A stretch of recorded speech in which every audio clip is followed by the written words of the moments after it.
Hey everybody, welcome back to Mystifying Miracles. Glad you're here. We're going to dive into 2 short stories from a woman named Corrie Ten Boom. A lot of people know who she is. It's pretty cool, these 2 miraculous stories that she experienced. And stay tuned, and we're going to dive in.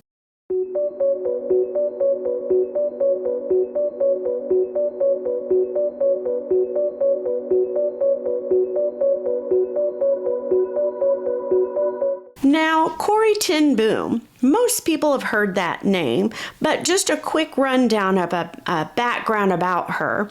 She is mainly known for her heroic actions during World War II. Her and her family helped hide hundreds of Jewish people from the Nazis in the Netherlands. Eventually, she was arrested, imprisoned, and unfortunately taken to Ravensbruck Concentration Camp. Our first story takes place in Africa, and there were rebels that were advancing on a schoolhouse. Now, in this schoolhouse, there were 200 children, and they were children of missionaries that were living there. Now, the rebels had a plan, and their plan, they were going to kill all the children as well as all the instructors there. Everyone living in the schoolhouse were very well aware of the dangers, and because of that, they would pray about it. They would pray for protection quite often. Now, physically, around the schoolhouse, there wasn't much protection. All they had were 2 soldiers guarding them and 1 fence around the school itself.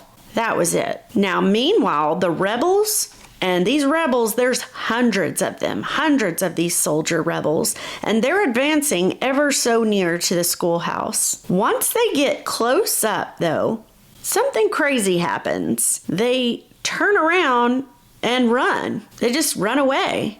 And I'm sure that the people in the schoolhouse are like, what? So that happens day 1. Day 2 comes. The rebels start inching ever so closely again. They get up to the front, they look, they turn around, and run again. Day 3 comes. Bet you can guess what happened. That's right. They get up close, they look, they turn, and they run. Now, on that 3rd day, when they ran, one particular rebel was wounded, and he had to be brought to the mission hospital.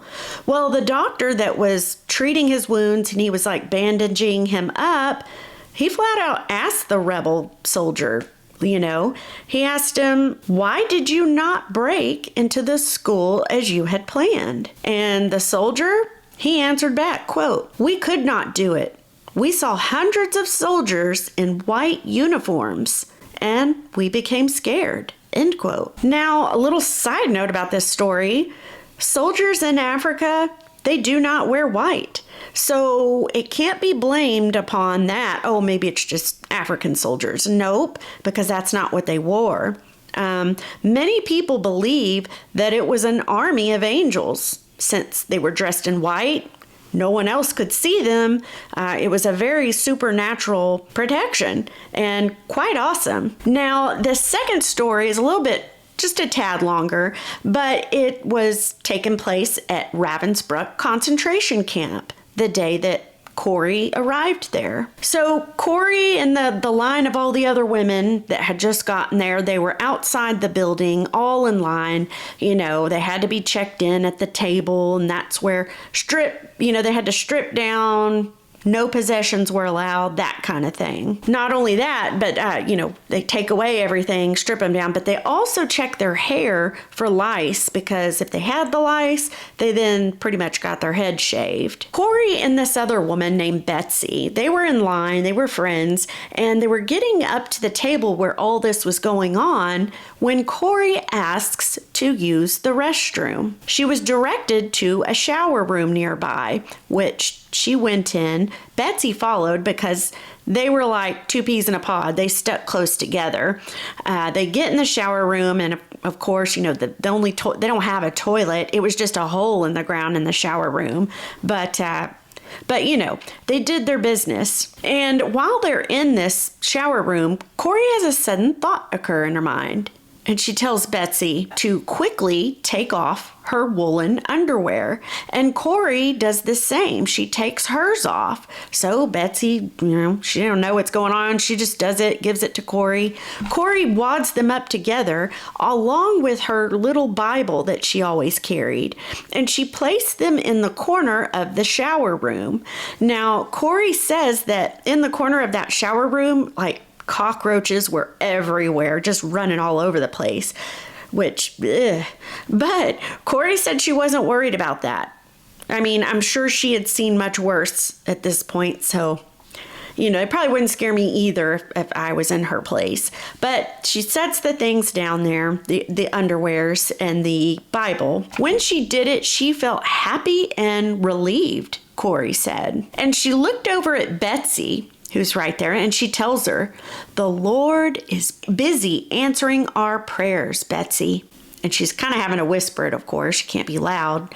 And then she tells Betsie, "We shall not have to make the sacrifice of all our clothes." End quote. So both ladies hurry back out to where they were, getting in line, coming up on the table and everything. And of course, they're made to undress, no possessions. And then they're all directed back into the shower room to actually clean off and get into new clothes, which is basically just this old shirt and a shabby dress that they had to put on. That's when Corrie goes over to the corner of the shower room they're in. She picks up the wad of underwear and her little Bible, and she hides them under the dress she just put on. Now, there was a slight bulge, but she did the best she could. And she knew that even the slightest bulge, those guards will catch, and then they'll lose their possessions that they wanted to keep. So Corrie bows her head, says a quick prayer that the guards will not be able to notice the bulge and that she'll be able to slip by with her Bible and the women's underwear. Well, after that prayer, she said again she felt calm and ease. She was nearing the line where the guards were about to check her, and she's watching everybody else get checked, and they were getting their stuff taken that they hid left and right. Any bulge, those guards were like, and taking it.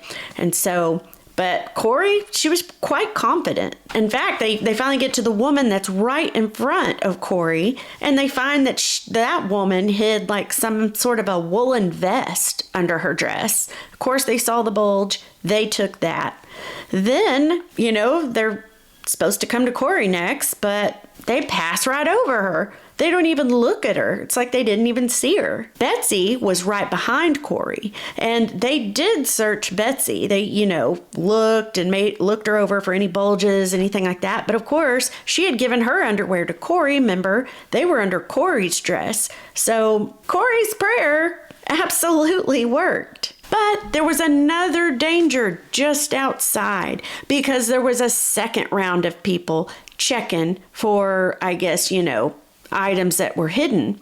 And these were women that were actually patting down the women coming out to make sure, okay, they already checked visually for bulges, but now we're going to pat you down, make sure you don't have anything. Well, again, Corrie's nearing that second check, and she didn't care. She has no worries. She positively knew that the angels were still surrounding her for protection, that she just got by the last guards and she'll do it again.